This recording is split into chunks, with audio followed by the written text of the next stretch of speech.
मुंब्र्यामध्ये अर्धवट नालेसफाईमुळे बोजबारा उडालाय। त्याच नाल्यातला कचरा त्याच नाल्यात टाकल्याचा प्रकार समोर आलाय।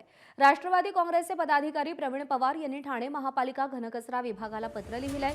ठेकेदारांवर कारवाई करत काळ्या यादीत टाकण्याची मागणी त्यांनी पत्रामध्ये केली आहे। तसंच नालेसफाईबाबत ठेकेदारांची बिलं देऊ नयेत अशीही मागणी त्यांनी केलेली आहे।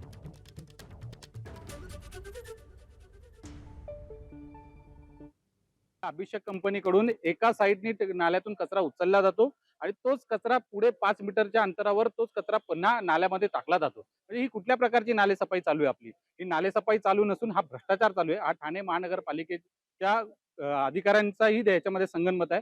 मी माझ्या पत्रामध्ये स्पष्ट लिहिलेलं आहे की ज्या मुंब्रा शहराच्या उपस्वच्छता निरीक्षक गौरी तांबे मॅडम आहेत या आणि अभिषेक कंपनी याच्या संगनमताने हा नालेसफाईचा भ्रष्टाचार मुंब्रा शहरामध्ये चालू आहे।